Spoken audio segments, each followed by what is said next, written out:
Assalamualaikum warahmatullahi wabarakatuh, sahabat semua. Selamat pagi. Pada kesempatan kali ini kita akan membahas, bolehkah kita membantu untuk mengeluarkan piikan merpati ini dari telurnya gitu ya. Dan apa akibatnya kalau kita membantu untuk mengeluarkan piikannya ini sebelum waktunya. Sahabat semua, tentunya untuk telur merpati ini akan menetas itu di antara 17, 18, 19 atau ada juga sampai 20 hari ya, tergantung daripada nanti ketebalan dan bagaimana cara mengeram serta kondisi cuaca kelembaban yang ada di kandang kita gitu ya. Itu sangat mempengaruhi sekali untuk pertumbuhan ketika piikannya ini menetas ya. Nah, pada episode kemarin bagaimana caranya piikan merpati ini bisa bernapas ya, bisa kita lihat di video yang kemarin sudah kita publish. Nah, sekarang sahabat semua, bagaimana piikan merpati ini bisa makan di dalam telur gitu ya. Nah, sahabat semua, kekuasaan daripada Allah Subhanahu wa taala bahwa kuning telur dan putih telur pada telur merpati kita itu dapat digunakan ya sebagai sumber cadangan makanan dalam pertumbuhan embrio daripada piikan merpati ini gitu ya, sampai menetas.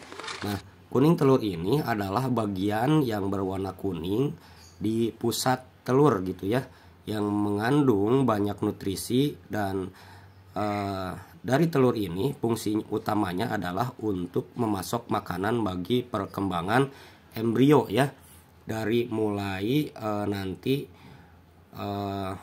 bergerak sahabat semua di dalam telurnya sampai dia mematuk di dalamnya itu kerabang telurnya. Dan cadangan telur merpati ini, baik itu albumen atau kuning telurnya itu, untuk bisa bertahan ketika dia keluar daripada telurnya selama 24 jam gitu ya.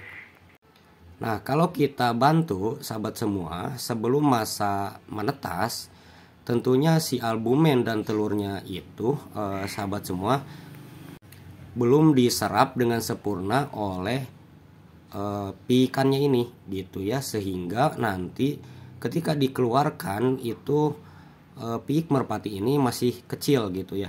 Dan bahayanya lagi kalau kita buka sahabat semua, ini si albumen yang putihnya ini akan nanti merekat kepada bulunya, sehingga si cangkang telurnya itu susah dilepaskan dari bulunya, karena ini mengandung seperti lem ya kalau di albumen itu ketika nempel ke bulu piik merpatinya ini. Nah, bahaya yang selanjutnya ketika kita bantu, maka sisa makanan dari albumen atau kuning telurnya ini belum terserap sempurna oleh piikannya, sehingga nanti bisa-bisa itu jadi abnormal gitu ya, jadi cacat sahabat semua ketika dikeluarkan dari piikannya ini. Nah, untuk kalian yang baru pertama berternak, sebaiknya dibiarkan saja sahabat semua. Jadi kalau misalkan dengan suhu tubuh yang normal, nanti piikan merpati ini bisa kita lihat ya, ini di tali pusarnya nanti mengambil daripada makanan yang ada di albumen dan di kuning telurnya ini gitu ya. Sehingga kalau misalkan nanti sudah hangat sahabat semua, habis cadangan makanannya dari telurnya itu, maka cangkang telurnya itu nanti akan kering, sehingga memudahkan si piiknya ini untuk bisa keluar ya. Dan tentunya ini tidak akan rapat lagi kepada bulunya itu gitu ya sahabat semua. Keluar daripada telurnya ini piik dengan segar bugar, dengan mempunyai cadangan untuk hidup selama 1 hari gitu ya, sebelum diloloh oleh indukannya. Kalau misalkan piikannya ini udah responsif sahabat semua, antara 12 jam kurang ini sudah bisa diloloh oleh indukan daripada merpatinya ini gitu ya. Nah, jadi kesimpulannya sahabat semua, untuk mengeluarkan piikan dari telurnya ini kami sarankan tidak usah untuk dibantu oleh kita, karena indukannya ini pun nanti akan bisa membantu sahabat semua mengeluarkan dari piikannya ini dengan sempurna.